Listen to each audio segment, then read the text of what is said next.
Okay, I think we're good to go to get started. Chris, if you want to take the screen. Okay, stand by.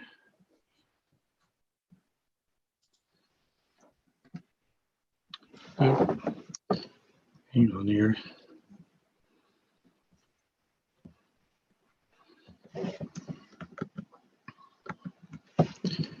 Here we go. Okay. All right, excellent. All right, welcome everybody to today's seminar. Today I'm happy to introduce Dr. Chris Balch. Dr. Balch is a space scientist at NOAA Space Weather Prediction Center. He started his career in space weather in 1983 as a physical science technician at the Space Weather Prediction Center and received his PhD from the University of Colorado Boulder in 1999. He is currently the acting chief for the Space Weather Forecast Office at NOAA. His research focuses on solar activity and its influence on the terrestrial environment, including the development of operational geomagnetic data services and products, and the transition of physics-based models to operational models, as well as providing specialized support for the electrical power industry. Today, Dr. Balch will be discussing NOAA's regional geoelectric field modeling project and mitigating space weather impacts on the power grid. Dr. Balch. All right, thank you very much. Yeah, I really appreciate the opportunity to talk about our work on this geoelectric field modeling work. So I'll go through some motivation in introductory material, briefly cover the sort of big picture sequence of cause and effect of impacts on the power grid. And then we'll dive into looking at geomagnetic induced currents and geoelectric fields and how those are related to each other. And then I'll spend a little bit of time on details on just some background on geoelectric field calculations, just to kind of get a little bit of physical feel for what's going on, you know, under the hood with those calculations. And then I'll turn to our products that we're producing. We're producing these geoelectric field maps, so we'll look at the end-to-end data flow and talk about some of the details of how those get generated. I'll touch briefly on validation studies, although that's very much work in progress. And just at the end, I also want to show some work that we're doing right now on trying to predict these effects as well. So with that, before I get into the topic, I'd like to just acknowledge our collaborators. This is a very interdisciplinary kind of topic, and so we've had to draw in expertise from a lot of different parts of the science community to help us out. And so we have our geospace geoelectric team at NOAA SWPC in Boulder, Colorado, that does the the space weather services, and our developers and system administrators helping us out. We also have a close collaboration with Anna Kelbert and Josh Rigler at USGS, and they run the US magnetometers and also are experts on the Earth conductivity, which ends up playing a role in this whole activity. Also, Antti Pulkkinen and NASA CCMC helped get us off the ground when we were first getting going on this, so we appreciate his contributions. And Greg Lucas is another collaborator of ours at University of Colorado. David Bodler has been a great help for us, providing technical advice, and obviously he's been a big contributor to this topic for many years. These products that we're going to show depend on the data provider agencies, so I just want to acknowledge the USGS magnetic observatories and also the near US observatories operated by Natural Resources of Canada. We're also using an algorithm that was provided to us courtesy of Finnish Meteorological Institute. We're leveraging some work that was from the NSF-funded EarthScope USA Array Project for Earth conductivity, so we appreciate those efforts there. And on the prediction side, we're using a model that was developed by the University of Michigan and this parts of the space weather modeling framework. So again, we couldn't do it without all these folks and all their good hard work, so we really appreciate that. So space weather and the power grid. We know that a severe space weather event is going to happen sometime in the future, and that it will impact the power grid.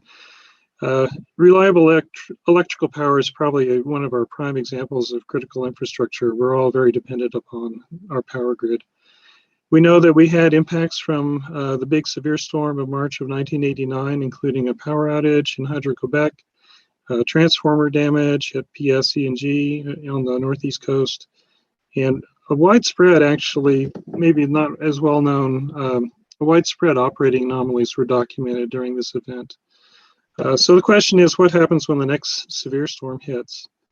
And in order to kind of look at this and get a handle on it, we want to develop our understanding of all the physical processes that are involved. And of course, that's very interdisciplinary. And also, as you look through a lot of grants or papers or topics or research, you'll find that many research modeling observational projects derive inspiration from this particular impact. There are industry standards that address space weather. So these are operating standards for the industry. NERC is the North American Electric Reliability Corporation. They developed some operating standards a few years back. So there's an operating plan required for all the different reliability coordinators around the country, and those coordinators are responsible for disseminating forecasts and current space weather information. And the transmission operators, also as a matter of standard practice, are required to have an operating procedure to mitigate the effects of these magnetic storms. In addition, the NERC implemented a standard for planning and vulnerability assessments. So this basically asks the question of how will the grid respond to a 1 in 100 year kind of severe storm, and involves specifically assessing transformer performance, system stability. Is there a possibility for a voltage collapse? And if there are problems discovered, the standard requires development of mitigation plans to address those. And these have gone through various updates over the last few years as well, generally in response to the Federal Energy Regulatory Commission is kind of a back and forth agency that works with NERC to develop these standards. In addition, you'll find space weather impacts on the grid in some of the policy documents up at the Office of Science and Technology of the President. There's benchmarks mentioned for induced geoelectric fields affecting the grid. There's actions laid out there to improve the assessment, modeling, and prediction of impacts on critical infrastructure. There's calls for getting a more complete survey, which gives us a more complete picture of the Earth conductivity information, and for sustaining and improving our magnetic observatory network that we're using operationally.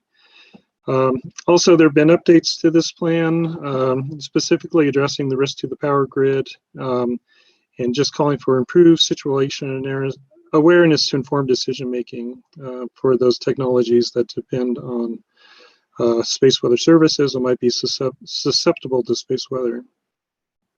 And even as recently as a couple of years back, there's an executive order talking about coordinating national resilience to electromagnetic pulses, which also referenced natural sources, which means geomagnetic storms. So, and here you can see some of the specific directives to the Secretary of Interior for understanding, which is kind of more the research side, and also for the monitoring, and then also for the Secretary of Commerce to do the accurate observations, analysis, and forecasts and products.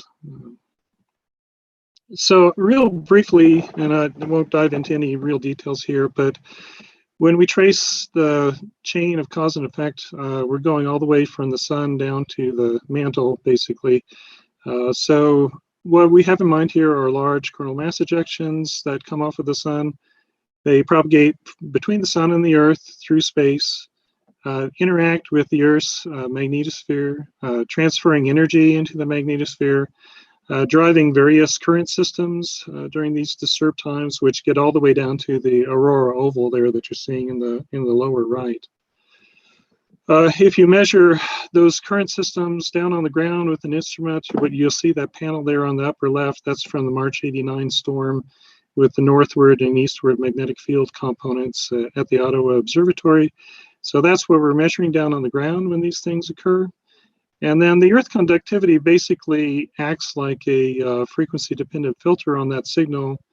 And the output that we're really interested in here is a electric field, which is a certain number of volts or millivolts per kilometer, I'm showing northward and eastward calculated E fields there in the upper right.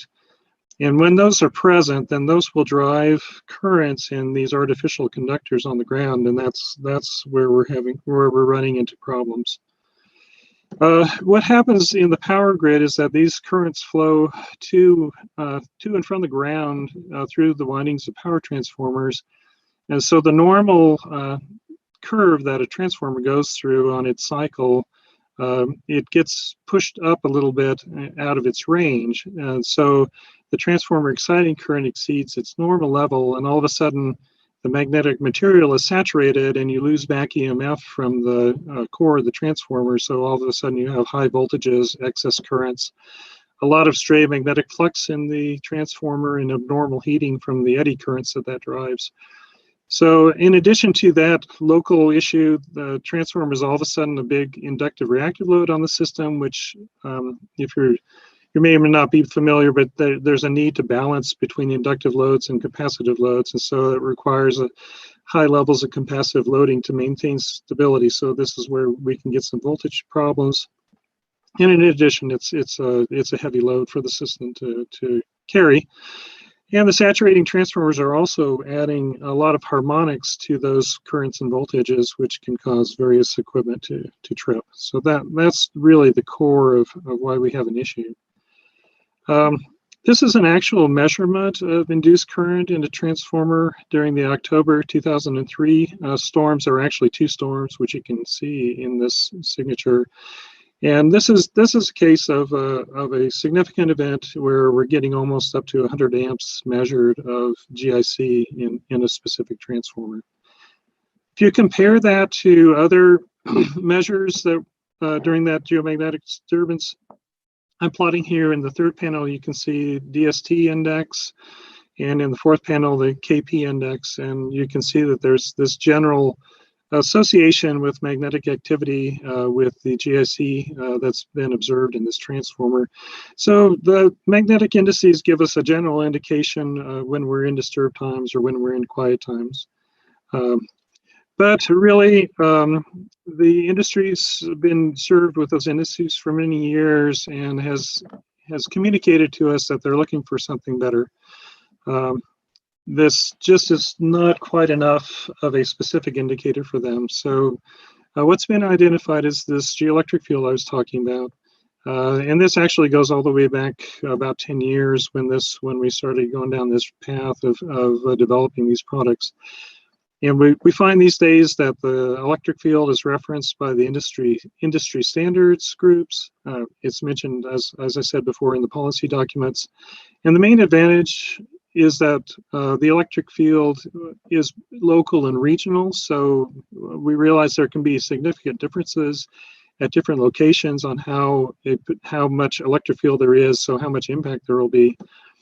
And we also know that the electric field is giving us a direct indication of how much induction to expect, whereas the indices don't really do that. In terms of how that would be used, the electric field can be used to calculate induced currents. I'll show the details of that in just a little bit here. That GIC calculation requires some realistic modeling of the system, the power system. And so part of the standards details there are for the users to develop realistic models of their systems. And then one thing we can do is compare calculated GIC based on these models with the measured GIC. That's something that can actually be measured, as I showed before. So that's one way of doing model validation. Also for that assessment standard, it is possible with the simulation to assess system stability for various kinds of GIC levels. Transformers are also being modeled under GIC situations, and the impact of the harmonics are another area of study here. Also, another way that this can be used is for system planning or after the fact analysis. So if the simulations can locate problem spots, that can help focus some mitigation efforts here. Which I've kind of mentioned a couple of possibilities in these bullets here. Also, with a good analysis, that can inform a real-time response procedure. So if you know generally where you're going to have issues in your specific grid, that can really tailor the response that an operator has. All right, so I'm going to take just a minute to talk about calculating GIC given the electric field. The main starting point here is to integrate along power lines between nodes.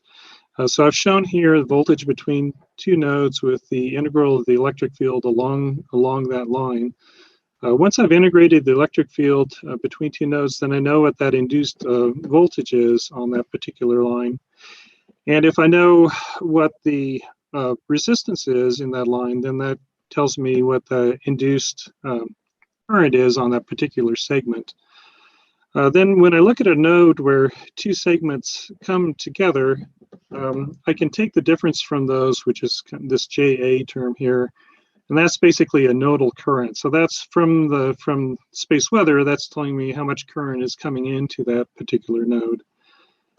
Then I can do like a Kirchhoff law analysis at each of these nodes and track two terms. One term here is the outflows. So this is basically YN here is basically a nodal admittance matrix, which is the admittance is basically 1 over the resistance there. And it's telling me how much is going out to other parts of the grid based on the voltage differences there in the admittance. And then the other term here are the currents that are going down to ground. And those are actually related to the voltage differences from the ground by means of an earth impedance matrix, which is basically telling me my system, oops, sorry about that, basically telling my system parameters for the resistance or impedance getting from the node down to the ground.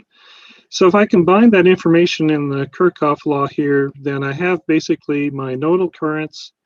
I have a term here that's describing the system parameters here, and this is obviously this is a big matrix.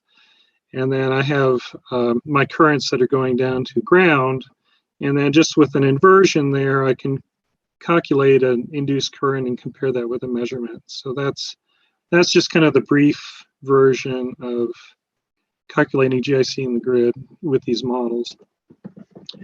I also want to spend just a little bit of time on background on E-field calculation, and obviously things get more complicated, but I just want to give some simple, a feel for some of this.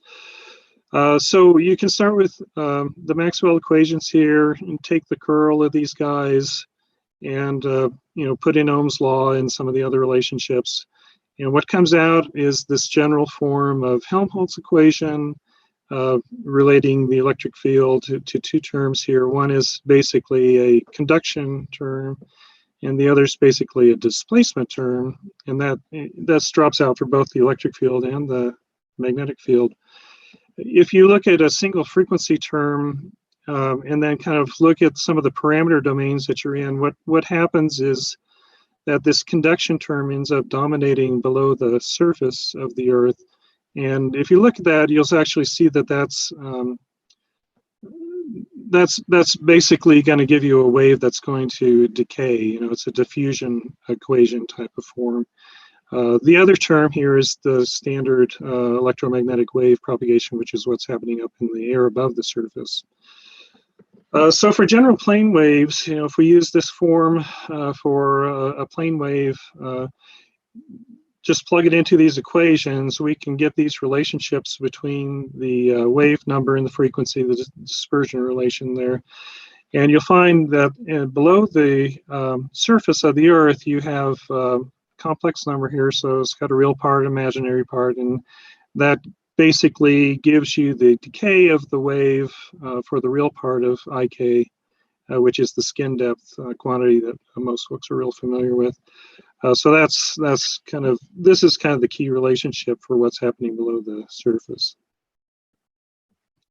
If we considered like just a uniform half space situation, just very simple kind of configuration where we've got air up here and Earth here, take our Z coordinate, sorry about that, Z coordinate here at the transition between the two.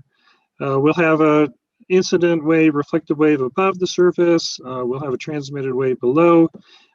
Since these have to match the boundary, we can consider either side. So I'm going to focus on the Earth side here, and basically take this form and take the limit as I take Z to 0. but I'll look at this relationship here with Faraday's law. And so if I take the curl of this guy and apply Faraday's law, take z to 0, I end up with a relationship at the surface between the horizontal electric field and the horizontal magnetic field here.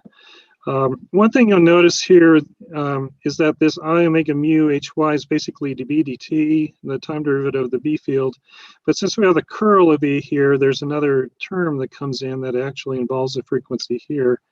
If I look at that a little bit more carefully with my dispersion relationship, I find there's actually another square root of the frequency coming in here. So actually the relationship between these two in this general simple situation is that the E field goes as the square root of the frequency times the magnetic field. And so this quantity here is the basic thing that's known as the earth impedance in this situation, and it varies as the frequency to the 1/2. And this tendency for the earth impedance to act as a high-pass filter tends to be pretty dominant through even more complicated impedances. There tends to be this overall tendency for this to be a high-pass filter in terms of the relationship between these two. So what we're going to do in our practical applications then for geoelectric field calculation is we'll take the input signal at the surface, apply a frequency-dependent filter, this is the simplest one here, and then calculate our E fields based on that filtering. There's an alternate formulation here too. If you look carefully at I omega mu hy, you realize that that's, oh, sorry, I'm hitting things too fast here. That is actually dB dt right there. So I can also formulate this as a relationship between the time derivative dB dt and 1 over the square root of the frequency plus some other terms here. And so this is another way of formulating it, and this can be thought as a low-pass filter formulation. And there are some situations where that is a convenient formulation, and we can just get there by basically dividing the impedance by I omega mu to get the low-pass formulation. And I'll refer to this low-pass transfer function in the next couple of slides and use the symbol C for notation. One other, and this again is just to kind of build a little bit of a feel for it, one other approach for simple modeling here is to consider several layers of different conductivity as you go down from the surface. So this is at some depth here at the top of the layer, and this is a little bit deeper at the bottom of the layer, and within the layer we're going to have downward waves and upward waves.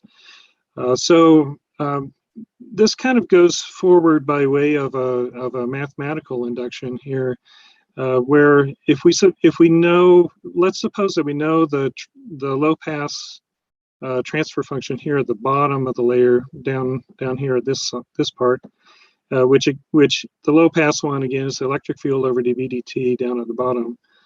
And then within the layer we have this form for the electric field itself with upward and downward waves. With this particular relationship between those wave numbers and the frequency and the conductivity and so forth.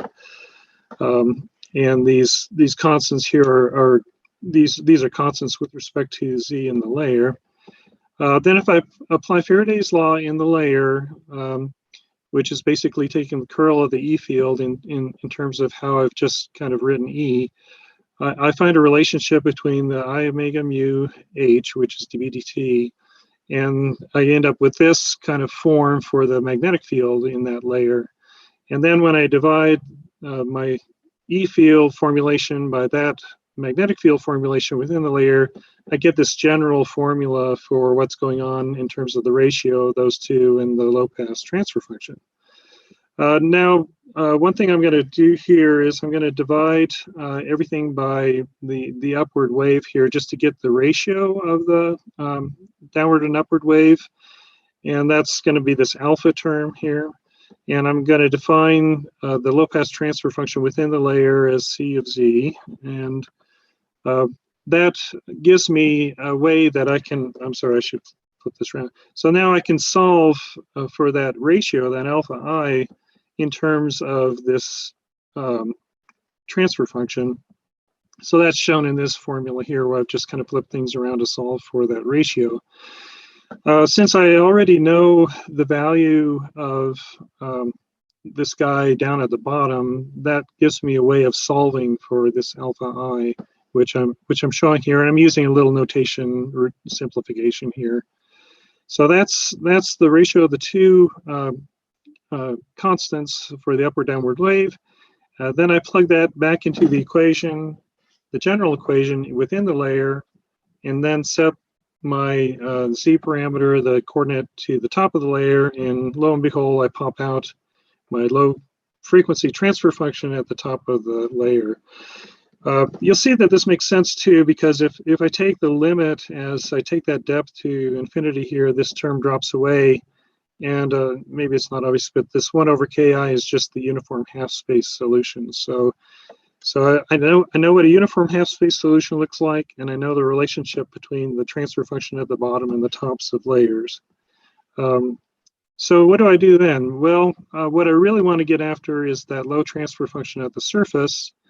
And then once I have that, I can deduce my E field from dB dt. So with the 1D multi-layer conductivity model, and with n layers, each with its own depth and conductivity and so forth, what I'll do is I'll assume that the bottom layer is semi-infinite, taking hn to infinity, having that solution at the very bottommost layer, and then I just recurse here, where I from the lowest one I calculate the transfer function at the next layer, and then similarly from that layer to the next one, and all the way up to the top. And that's a way that I can just numerically figure out the transfer function at the surface. Okay, so this is an example of that low-pass transfer function at the surface for a simple 5-layer model that's been used up in the Quebec province here. The red dotted line is actually what a uniform half space would look like on this curve. This is log of frequency going across the bottom, and this just kind of shows us the form of the transfer function. If I use that particular transfer function for that March 89 event, this just shows a sample E field calculation. So the northward component of the magnetic field is giving me eastward electric fields, as shown in the bottom panel here. Likewise, the eastward component of the magnetic field is giving me northward geoelectric field variations, shown in the bottom plot here for that particular storm. So this is the idealized multi-layer 1D model. If you look at it in kind of a matrix form, this would be the calculation here, where these are equal and opposite signed components here on the off diagonals. In general, you can imagine as the geology gets more and more complicated, the impedance starts to take some different forms, and you'll actually start getting some on-diagonal contributions, and these will actually start taking on different values here. So then the question is, how do I get to this general form if I don't have that simple situation? And there's two approaches that can be used here. One is you can go out and do a survey measuring magnetic fields and electric fields over a couple of weeks and figure out what this relationship is empirically. So that's an empirical approach from magnetotelluric surveys. The other thing one can do, and this is really the province of our colleagues at USGS, is take those surface impedances and run them through a big 3D inversion model, construct the subsurface structures, and then forward calculate the transfer functions. And so we're following their development in this, and this is something that we may look at for the future to possibly use. I just want to digress here just for a second, because I'll be showing some of these transfer functions in terms of this quantity called apparent resistivity. So just to give you an idea of that, for apparent resistivity, you might recall this form for the impedance that we talked about previously. So with the uniform Earth, this guy's a constant, and if we flip it around and put it in terms of resistivity, you basically have the magnitude of the impedance squared divided by frequency. So you're normalizing this impedance by the square root of the frequency, which is taking out that overall Maxwell's equations frequency to the 1/2 influence, so that we can see how much it differs from a uniform Earth. A uniform Earth, of course, it would just be straight across. It wouldn't be as a function as you change frequency. In general, this is going to vary with frequency. So that's just a little digression on this unit I'm going to use in these next plots. So this is a sample of a plot of a transfer function. The little squares and the lines going between the squares are based on a magnetotelluric survey. I've got period going across here, log period going across the horizontal axis here, and apparent resistivity is my quantity that I'm plotting. So from this survey, the off-diagonal components here are pretty close to each other in terms of their magnitude, and you can see they're much higher than the on-diagonal components, which are down here. And you can also see they're pretty close to a 1D model that is published out in that area as well. So this is an example where the 1D model is pretty close to the 3D empirical transfer function itself at this particular location where a survey was done. There are, of course, many other places, though, where that doesn't happen. And in this particular example, it's interesting because the ZYX is off diagonal, but you also have ZYY, which is a non-diagonal component, and those are ones that are actually dominating here at the longer periods. And you can see the 1D model isn't capturing it very well at all. So, so this is the kind of thing where we would want to go to doing using more of the survey result rather than the 1D model there. All right, so I'm going to shift gears here then and talk about our e-field maps and our data processing pipeline, and hopefully you've got a little bit of context to put these in now. So what we do in very close to real time is we're ingesting magnetic observatory data from 8 USGS observatories over the continental United States. And then also 5 Natural Resources Canada stations, and actually we're doing 4 more here this year, but haven't got those in yet. So these are all coming into our system in near real time. They go through a detrending algorithm, and then we do an interpolation algorithm. I'll provide some details here in just a minute. That basically is our best guess at what the magnetic field time series looks like on a 1/2 degree by 1/2 degree grid. Once I have that, for the 1D maps, I define a 2 degree by 2 degree grid, use a 1D conductivity defined for each of those points and calculate E-fields at each point, and then construct maps, database results, netCDF, and a format that we call GeoJSON, which is kind of easy to overlay into other tools. So this went out onto our operational systems September 2019. And I've included the URLs there. So that was our first step in this direction. Then last September, we upgraded this to a 3D empirical model. So the front end here is the same. But then when we get down to the E-field calculation, we're now using those transfer functions I was telling you about and calculate E-fields there, and then resample that to a 1/2 degree grid. And then generate maps. And you can see there's some gaps in coverage, and these are areas where we don't know what the transfer functions are just yet. So we're using the information where we have those surveys available. So again, the URL is down there, and this went out in September 2020. So talking about that B-field interpolation model, that's definitely a modeling step here. So it has its own uncertainties that go with that. This was, the implementation here was led by USGS. It was a joint effort between us, USGS and CCMC. This uses the spherical elementary current system method for the interpolation. And we've got that all up and running on our operational systems. We're still kind of an open issue for us is a systematic study of what the accuracy is. We know as we get further away from observatories, we're gonna lose some accuracy. And also acknowledge that there are possibly some other equally viable algorithms out there. But this is the one that we have running today. This gives you a little bit of a feel for the magnetic observatory network. So you can see the USGS observatories here and the Canadian observatories. We are working on adding 4 high latitude Canadian observatories into this model as well this year. So that gives you a little bit of a feel for the network. If you look at this is just a sample from the March of 1989 storm simulation. I've actually used some older stations that aren't operating anymore in this one since they were available. Also, some of the newer stations weren't available in March of '89. So anyway, this gives you a feel for what it looks like, what this model looks like when things are disturbed.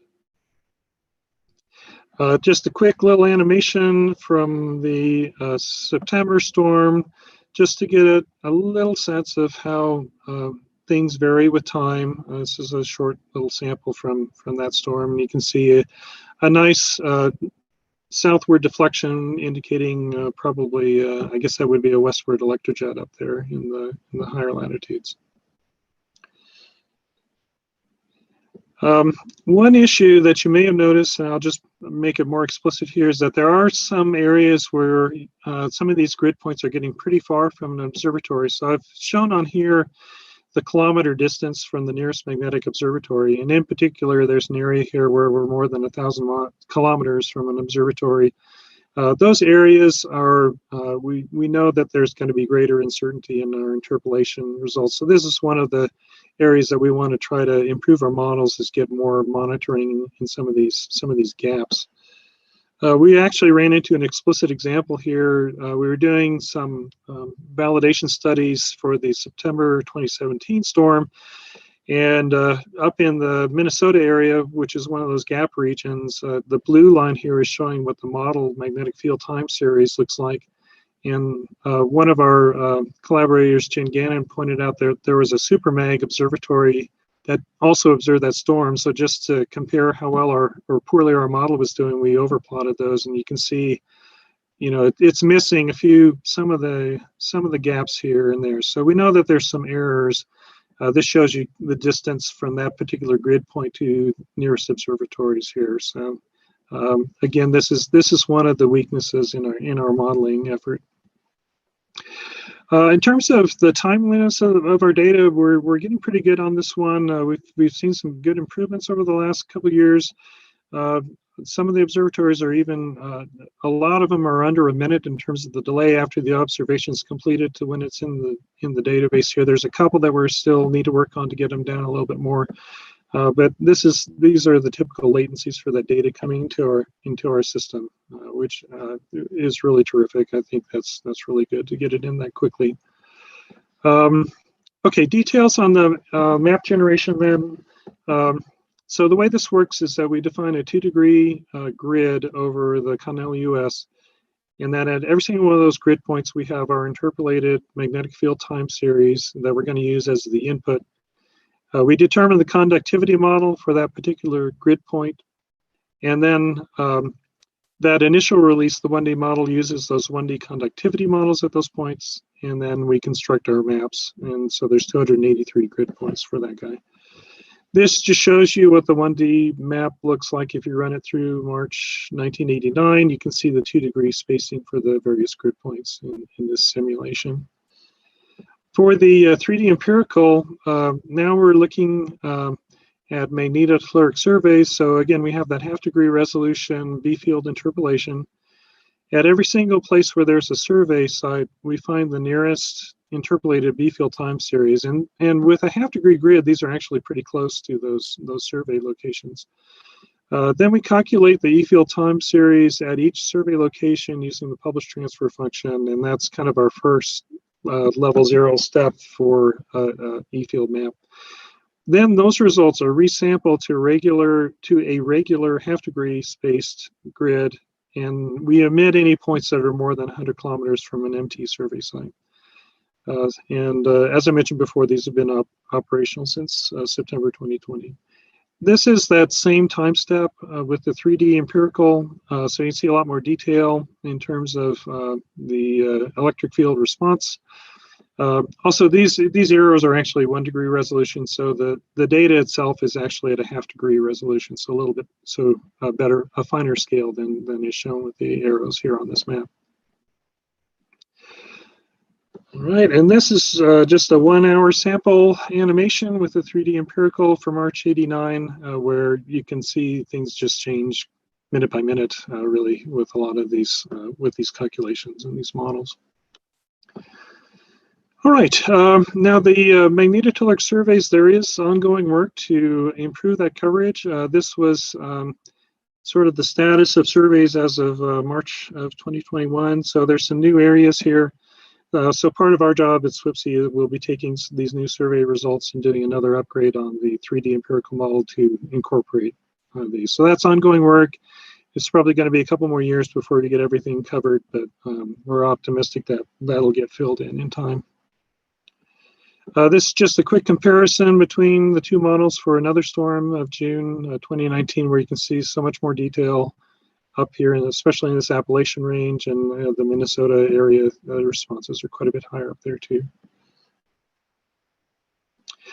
Validation work is kind of an open topic for us. Our vision for this is that this would be a government industry partnership where we do the e-field calculation on our side for recent storms.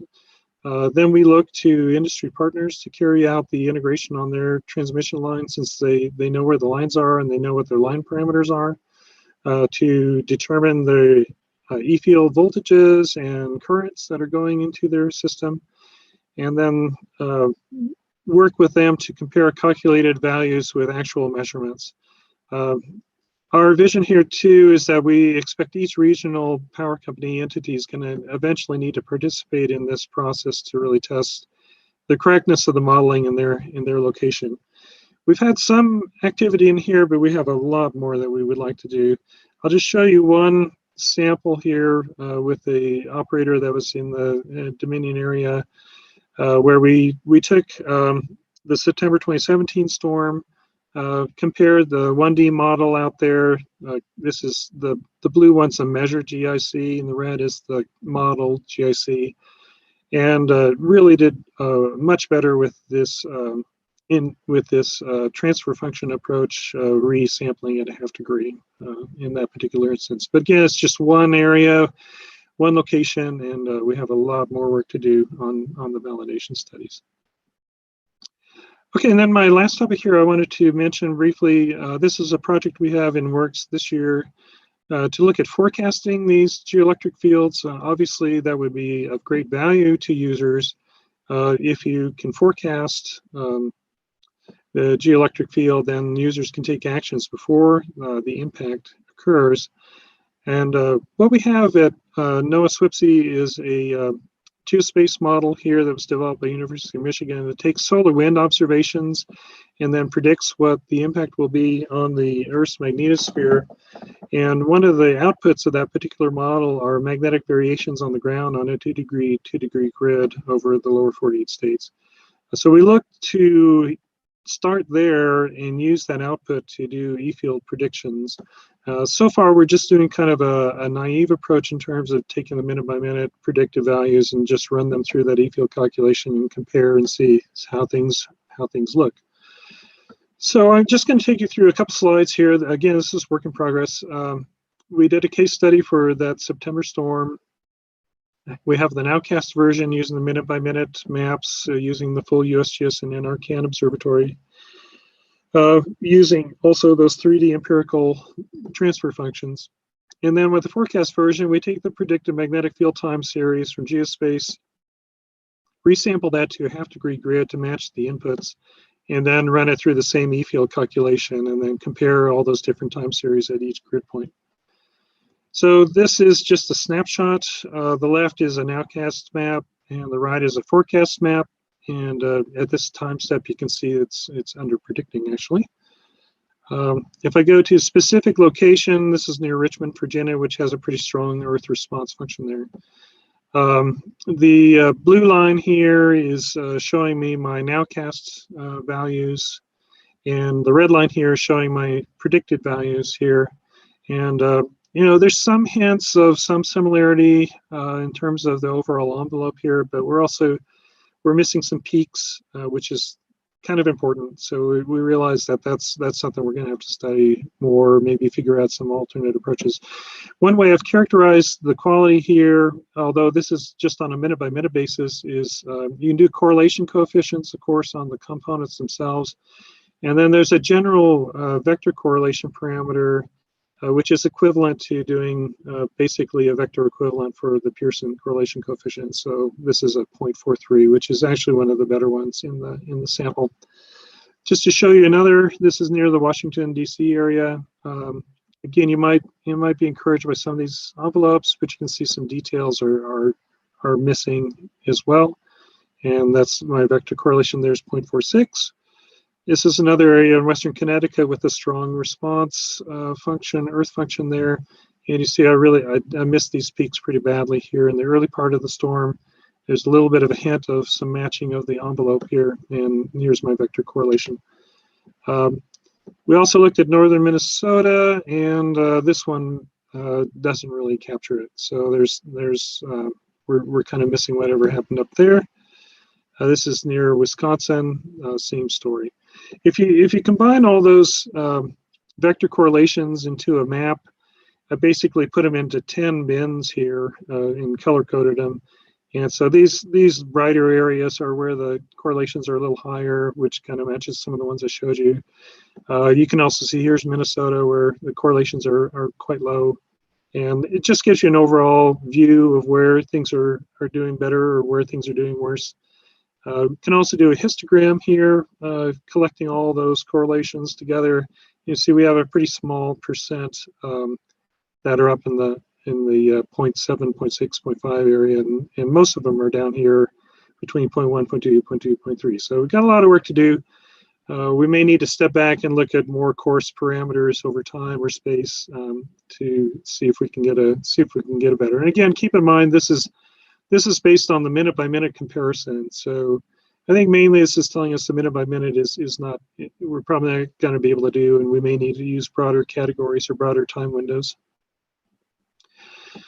All right, so that's what I wanted to cover today. I'll just go through a summary here to recap.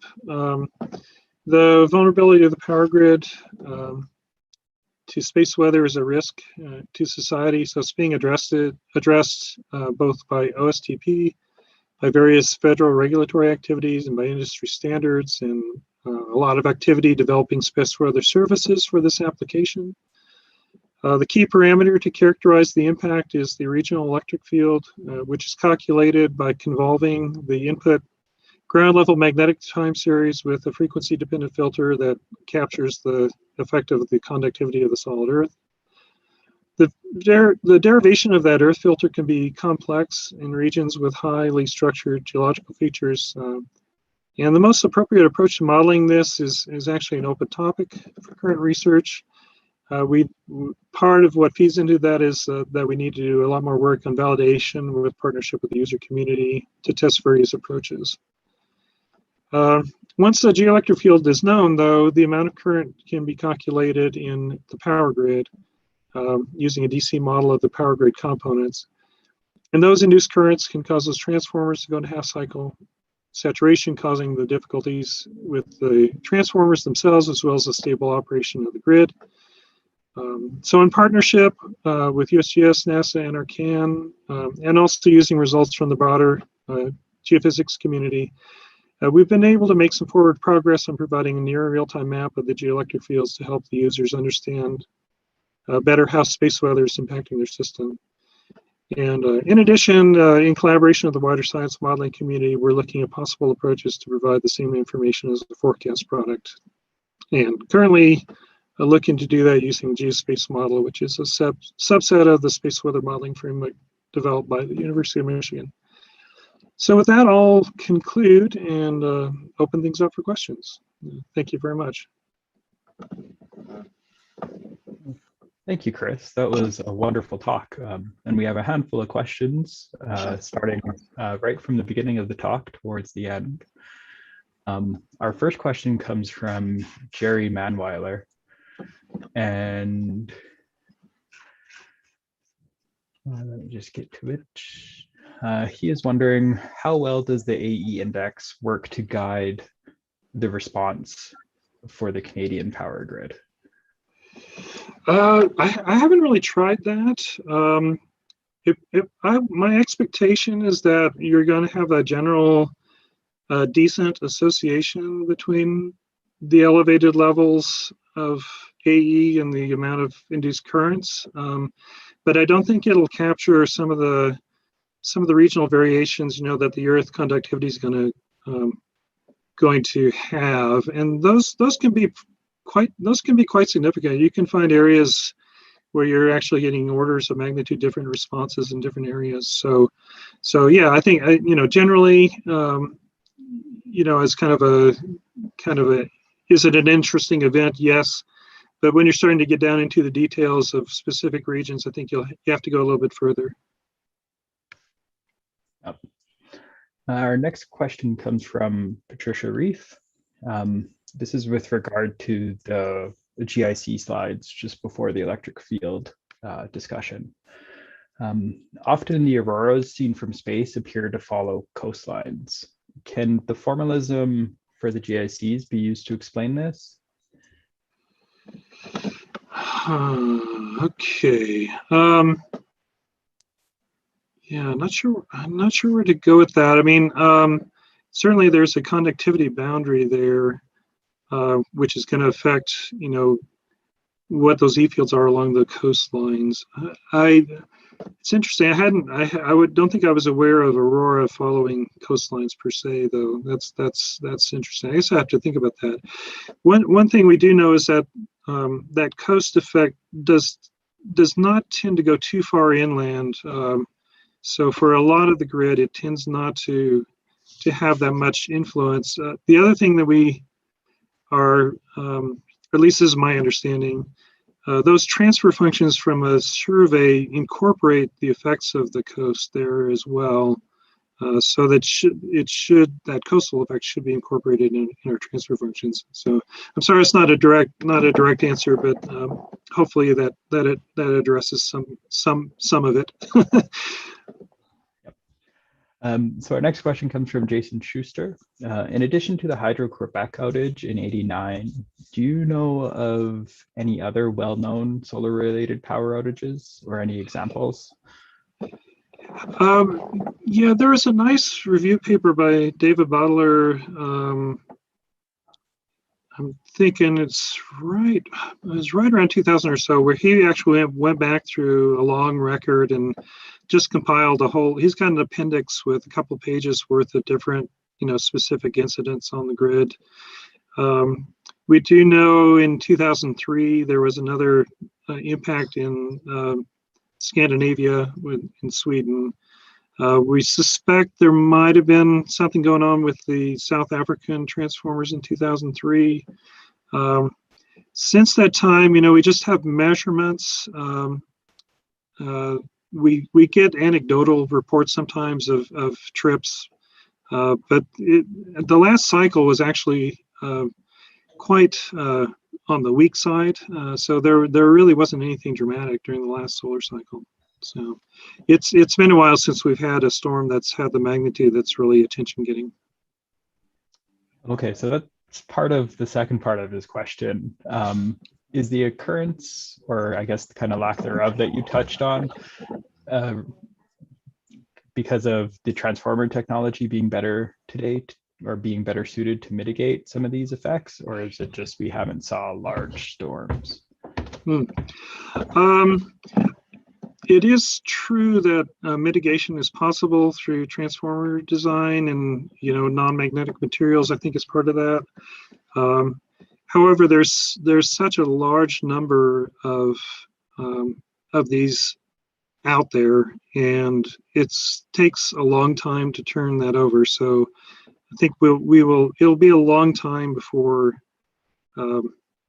all the transformers can be made robust against storms. But the other aspect of that is that if you run a 100-year storm and you find in your region the response just isn't very strong just because of the geology there, that's an unnecessary expense as well. So it's really important, I think, to do these hazard mitigations in order to see whether it's needed in every single area, which I think it's better to be strategic, in the way that these mitigation efforts go. It could well be that over time, as things get more strategically upgraded and replaced, yeah, the impact from any particular event will become less, and that is definitely a possibility. So the next question comes from Dave Klumpar. You showed a plot showing the transformer disturbance currents are largely related to KP and DST. Like the transformer currents might make a sensitive indicator of geomagnetic storm disturbances. Has anyone seriously considered using a national or even global suite of transformer currents in near real time as a disturbance index? Yeah, I think I have heard about people looking at sort of big data projects to, collect as much of that information as possible and use it as a sensor. That's kind of a clever idea.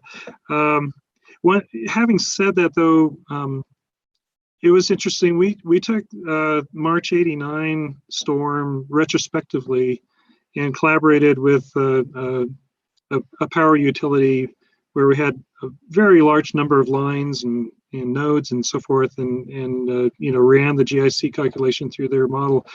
And what we found actually was that there were only really a small percent. I'm trying to remember. It seemed like it was around 5% or so that really responded even to that big storm.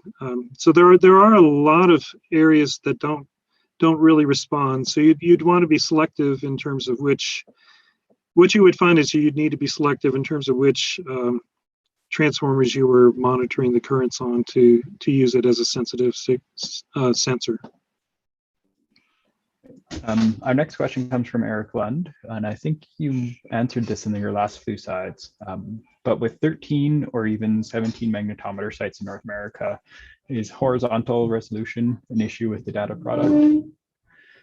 Yeah, I would say yes to that. Yeah, that one slide in particular, we were, well, this is kind of a work in progress, but we're having difficulty getting things to validate in that area. And sure enough, when we found an independent measurement, we could see some pretty significant differences. And when the other thing is, this calculation is sensitive to the direction. So if we get our direction off a bit, that will also have a big impact on the GIC that's calculated. So yes, that's definitely an issue, and we are definitely on the lookout for filling in more real-time magnetometer data in some of those gaps. It is tricky because we need the data very close to real time. We need to be free of noise spikes and offsets and all those ugly things that can happen. So it's a tricky thing, but we are looking to partnership with others, private sector even, to see if we can fill in some of those gaps, because that is an issue for us.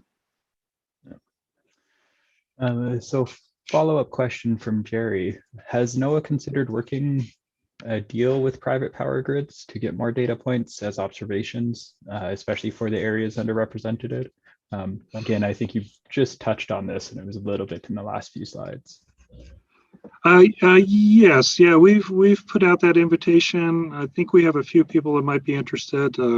It's just a matter of taking the time to bring the data in, evaluate it, make sure that it's going to do the job right. So yeah, I think that's a great opportunity, but it's kind of in the to be done category. So we only have a couple questions left. One from Jason Burr. Do the models or surveys provide a somewhat accurate estimation of the local power dissipation within some time duration? Local power dissipation. I'm not quite sure how to interpret that. Can you read the question one more time? Let's see if I can wrap my head around it. Jason, can you elaborate? Yeah, I guess by local I meant you have like effectively a 2D grid, and in the third dimension it's layers. For a particular grid cell or something, could you compute from the either measurements or models or whatever, some good estimate of the power dissipated in that little grid cell?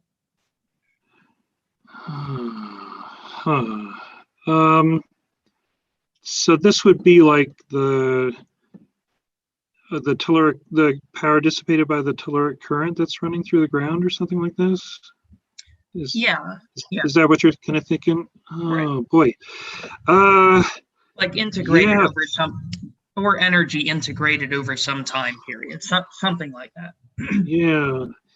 Yeah, there might be a way of doing that. It's a little bit outside my field, but there are some folks I'm aware of that are doing like these sort of detailed finite element models, you know, below the surface and actually diving all the way down into Maxwell's equations down below the surface and everything. And so they may have a tack on, you know, figuring out how much power is being dissipated down in those layers. For my mission and kind of my purpose, mainly if I can tell the grid guys how much electric field they're seeing at the surface, then we're golden at that point.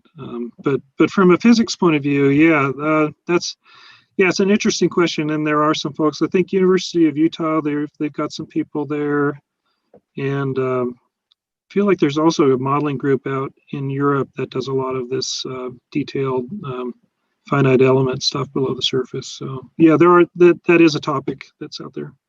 I see. Interesting. Thank you so much. Yeah. Right. And our last question comes from Mike Hines. Out of interest, what is the current latency roughly between the L1 measurements and the 1 minute electric field forecast output? Yeah. So overall, when you're kind of in a nominal solar wind flow situation, that takes about 35 to 40 minutes. And the calculations of the geospace model are pretty quick, so that doesn't really add very much. That being said, you know, when we get something like an October 2003 CME that's going really, really fast, those delay times drop down. So that can get down. I'm trying to remember. We were watching this one in real time back in the day, and I seem to recall it took about 12 to 15 minutes from the time we saw a shock at L1 to when the shock arrived at the magnetopause. So your lead time goes down as you get a faster and stronger CME, kind of ironically. And then the E-field calculation itself is pretty quick. You know, that's only about probably a minute or two. It could probably even be made faster. So hopefully that gives you a little bit of a feel. That's not a lot of time to react, and of course one would like to look at ways to improve that, either by trying to get some kind of solar wind measurement further upstream, or trying to improve the sun to earth modeling, which of course is another topic of interest for SWPC, Space Weather Prediction Center. All right, excellent. Thank you so much. That's all of the questions. We have a number of comments in the chat that you can read through, but a lot of people were agreed that it was an excellent talk. So thank you for taking the time to present, and thank you everyone for attending. We have no seminar next week because of the holiday Monday, and we will be following up in June with Yiwa Zhang, who will be talking about the Community Coordinated Modeling Center. So Great. Thank you, Chris. All right, thank you. Appreciate everybody's time. Have a wonderful week, everyone.